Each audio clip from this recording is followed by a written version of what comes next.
Many are familiar with the famous duo, the Mario Brothers, from the video game. But did you know the red and white cute mushroom that you get in the game to power up is a real mushroom? The name of this mushroom is Amanita muscaria, that when ingested it gives the feelings of feeling bigger and gives hallucinations. Just as many of you have wondered, where does this idea come from? Does eating certain plants make you feel funny or hallucinate? How long has this been around? I have researched this topic to bring forth the most accurate information. Hallucinogens have been around for ages and have been used for many reasons. Hallucinogens have been used historically in religious ceremonies and in modern day for recreational and medicinal uses. Nicola Cunningham, the author of Hallucinogenic Plants of Abuse, has stated that humans have used hallucinogenic plants for mind-altering effects for many ages. It is believed by some anthropologists that the use of these plants help build and mold many civilizations. According to Rachel Hajar, author of Intoxicants in Societies, these plants were often reserved for ceremonial and religious uses. As stated in Alter Ego Representations in San Agustin Monolithic Sculptures by Marlene Dopkin del Rio, the ancient people of San Agustin were influenced by these plants to shape their culture and religion, as well as literally to carve monolithic sculptures. These sculptures are representative of out-of-body experience, and the use of these plants help play an important part in emotional states of their culture, and were oftentimes used as a kind of like a spiritual medicine to heal, like the misfortunes people went through or were going through. Throughout the years, the use of hallucinogens have changed and have moved from religious use to more recreational use and medicinal use in modern day. Hallucinogens are drugs or substances that produce hallucination or mind-altering effects. Recreational uses of hallucinogen are prominent in today's modern world. Nikolai Cunningham stated that the most used hallucinogen is marijuana, which has been used historically in many societies as well. Recreational use of hallucinogens or marijuana is very widespread in a lot of countries. Take, for example, Amsterdam. Amsterdam has dedicated coffee shops where you could buy coffee, which in actuality you buy like marijuana, and they also have dedicated smart shops where you could buy hallucinogenic mushrooms or like molds. Oh, yeah, they're kind of like molds. A 1998 study conducted for the authors of The Contemporary Uses of Hallucinogen Plants and Mushrooms revealed that in France, many people who attended parties or raves or techno parties have tried hallucinogens at least once in their life. Many times hallucinogens are taken in group settings to give the user or users a group of belonging, and the ultimate goal of the use in those settings is to create stimuli and euphoria and create like a tighter bond within the users. Although the use of hallucinogens is common in history and throughout the recreational world, it's very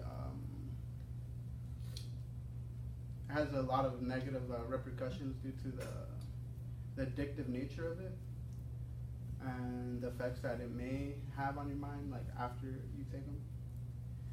As humans, we're driven to feel stimuli, and the use of these substances gives us feelings that most of us seek. However, hallucinogens can be used to treat many ailments and illnesses. Hallucinogens are being used in modern medicines to treat ailments and illnesses. And according to Rachel Hajar,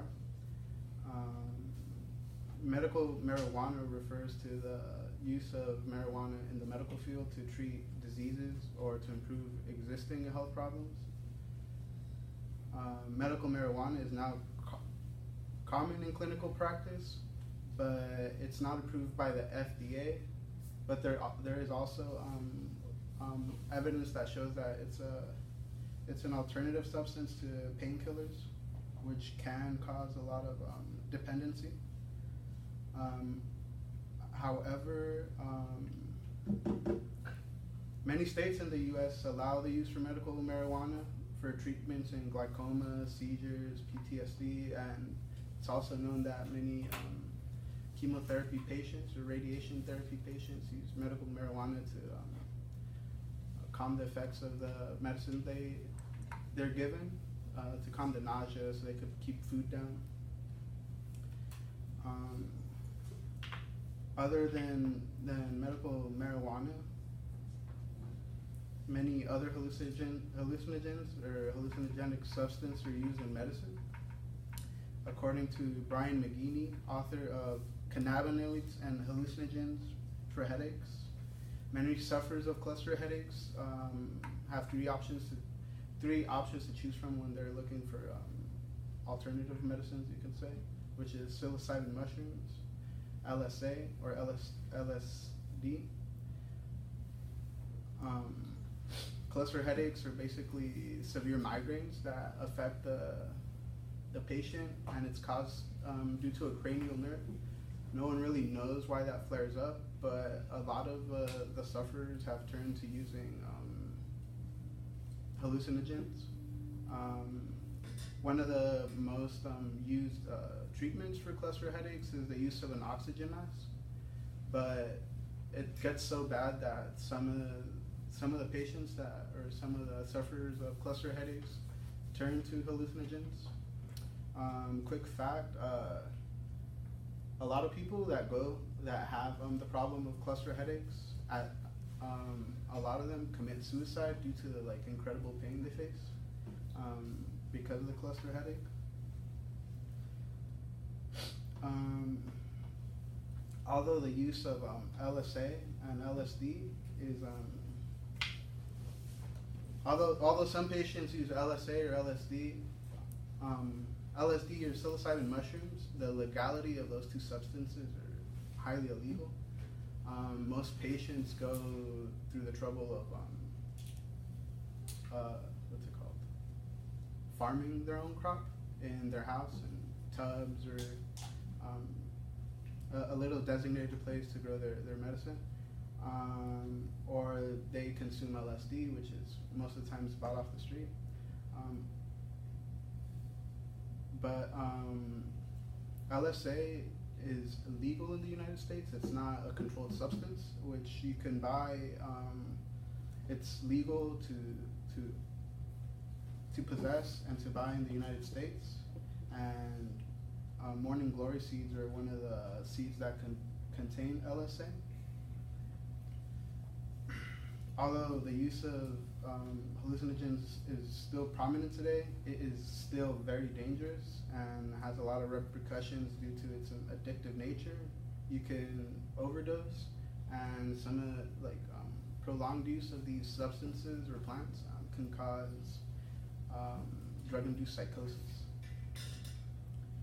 Hallucinogens have religious uses in history and in modern-day recreation and medical uses. Hallucinogens have been around for ages and have been used and are used in extensive uses. Edgar Allan Poe once said, "I became insane with long intervals of horrible sanity," and maybe some of us need a little madness for things to make sense in our lives.